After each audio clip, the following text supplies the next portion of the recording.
पिछली कथा में हमने चर्चा की थी कि भोग विलासों की निरर्थकता समझकर राजा ययाति ने अपने पुत्र पुरु को उसका यौवन लौटा दिया तथा स्वयं अपनी रानियों सहित पर्वत पर जाकर तपस्या करने लगा। वहीं पर राजा ययाति ने अपनी देह का त्याग किया। महाभारत एवं मत्स्य महापुराण आदि ग्रंथों में आई एक कथा के अनुसार देह त्याग करने के पश्चात राजा ययाति स्वर्ग पहुंचा तथा वहां बड़े आनंद से रहने लगा। इंद्र, साध्य, मरुत एवं वसु सहित समस्त देवगण राजा ययाति का बहुत सम्मान करते थे। इस प्रकार हजारों वर्ष बीत गए। एक दिन इंद्र ने राजा ययाति से पूछा, राजन, जिस समय आपने अपने पुत्र पुरु को उसका यौवन लौटाया उस समय आपने उसे क्या उपदेश दिया? इस पर ययाति ने कहा, देवराज, मैंने पुरु से कहा कि मैंने तुम्हें गंगा और यमुना के बीच के देश का स्वामी बनाया है। तुम्हारे भाई सीमांत प्रदेशों के राजा होंगे। हे पुत्र, क्रोधियों से क्षमाशील श्रेष्ठ हैं और असहिष्णु से सहिष्णु। मनुष्येतर जातियों से मनुष्य श्रेष्ठ हैं और मूर्ख मनुष्यों से बुद्धिमान मनुष्य श्रेष्ठ हैं। किसी के द्वारा बहुत सताए जाने पर भी हमें उसे सताने का प्रयास नहीं करना चाहिए, क्योंकि दुखी प्राणी का शोक ही सताने वाले का नाश कर देता है। मर्म भेदी और कड़वी बात मुंह से नहीं निकालनी चाहिए। अनुचित उपाय से शत्रु को अपने वश में नहीं करना चाहिए। जिस बात से किसी को कष्ट पहुंचता हो ऐसी बात तो पापी लोग बोलते हैं। जो लोग अपनी कड़वी, तीखी और मर्मस्पर्शी बातों के कांटे से लोगों को सताता है उसको देखना भी बुरा है, क्योंकि वह अपनी वाणी के रूप में एक पिशाचनी को ढो रहा है। ऐसा आचरण करना चाहिए कि सत्पुरुष सामने तो सत्कार करें ही, पीठ पीछे से भी तुम्हारी रक्षा करें। दुष्ट लोग कोई कड़वी बात कहें तो सदा उसे सहन ही करना चाहिए तथा सदाचार का आश्रय लेकर सर्वदा सत्पुरुषों के व्यवहार को ही ग्रहण करना चाहिए। वाणी से भी बाण वृष्टि होती है। जिस पर इसकी बौछारें पड़ती हैं वह रात दिन सोच में पड़ा रहता है। इसलिए ऐसी वाणी का प्रयोग कभी नहीं करना चाहिए। त्रिलोकी में सबसे बड़ी संपत्ति यह है कि सभी प्राणियों के प्रति दया और मैत्री का भाव हो। यथाशक्ति सबको कुछ दिया जाए और मधुर वाणी का प्रयोग हो। सारांश यह कि कठोर वाणी न बोले, मीठी वाणी बोले, सम्मान करे, दान दे और कभी किसी से कुछ मांगे नहीं।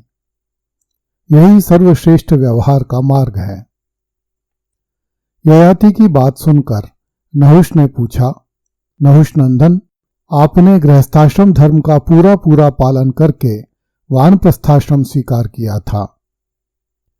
मैं आपसे पूछता हूं कि आप तपस्या में किसके समकक्ष हैं? ययाति ने कहा, देवता, मनुष्य, गंधर्व और महर्षियों में अपने समान तपस्वी मुझे कोई नहीं दिखाई पड़ता। इंद्र ने कहा, तुमने अपने सम्मान, बड़े और छोटे लोगों का प्रभाव न जानकर सबका तिरस्कार किया है। अपने मुंह, अपनी करनी का बखान करने से तुम्हारा पुण्य क्षीण हो गया। स्वर्ग के सुख भोगों की सीमा तो है ही। जाओ, यहां से पृथ्वी पर गिर पड़ो। ययाति ने कहा, ठीक है, यदि सबका अपमान करने से मेरा पुण्य क्षीण हो गया तो मैं यहां से संतों के बीच में गिरूं। इंद्र ने कहा, अच्छी बात है। इसके पश्चात राजा ययाति पवित्र लोकों से च्युत होकर उस स्थान पर गिरने लगा जहां अष्टक, प्रतर्दन, वसुमान और शिबी नामक ऋषि तपस्या करते थे। राजा ययाति को गिरते देखकर अष्टक ने कहा, हे युवक, तुम्हारा रूप इंद्र के समान है। तुम्हें गिरते देखकर हम चकित हो रहे हैं। तुम जहां तक आ गए हो वहीं पर ठहर जाओ और विषाद तथा मोह छोड़कर अपनी बात बताओ। इन सत्पुरुषों के समक्ष इंद्र भी तुम्हारा बाल बांका नहीं कर सकता। दुखी और दीन लोगों के लिए संत ही परम आराध्य हैं। सौभाग्यवश तुम उन्हीं लोगों के बीच में आ गए हो। तुम अपनी व्यथा ठीक ठीक सुनाओ। ययाति ने कहा, मैं समस्त प्राणियों का तिरस्कार करने के कारण स्वर्ग से च्युत हो गया हूं। मुझ में अभिमान था। अभिमान नरक का मूल है। सत्पुरुषों को दुष्टों का अनुकरण नहीं करना चाहिए। जो लोग धन धान्य की चिंता छोड़कर अपनी आत्मा का हित साधन करते हैं वही समझदार हैं। मनुष्य को धन पाकर फूलना नहीं चाहिए। विद्वान होकर अहंकार नहीं करना चाहिए। अपने विचार और प्रयत्न की अपेक्षा देव की गति बलवान है ऐसा समझकर संताप नहीं करना चाहिए। दुख से जले नहीं, सुख से फूले नहीं, दोनों में समान रहे। हे अष्टक, मैं इस समय मोहित नहीं हूं। मेरे मन में कोई जलन भी नहीं है। मैं विधाता के विधान के विपरीत तो नहीं जा सकता। ऐसा समझकर मैं संतुष्ट रहता हूं। मैं सुख और दुख दोनों की अनित्यता जानता हूं। फिर मुझे दुख हो तो कैसे? क्या करूं? क्या करके सुखी रहूं? इन झंझटों से मैं सदा मुक्त रहता हूं, इसलिए दुख मेरे पास नहीं फटकते।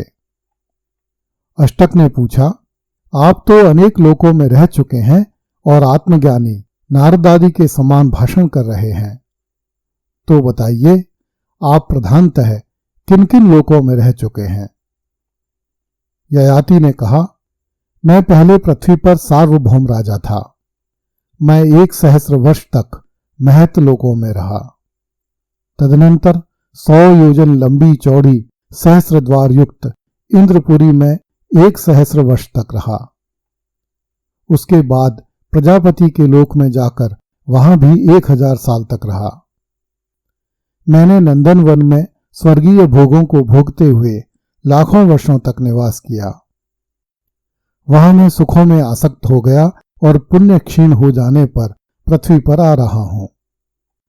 जैसे धन का नाश होने पर सगे संबंधी छोड़ देते हैं, वैसे ही पुण्य क्षीण हो जाने पर इंद्र आदि देवता भी मनुष्य का परित्याग कर देते हैं। यह संपूर्ण वर्णन महाभारत तथा मत्स्य महापुराण सहित अनेक ग्रंथों में आया है। अगली कड़ी में देखिए, राजा ययाति ने ऋषियों के पुण्य कर्म लेने से मना कर दिया।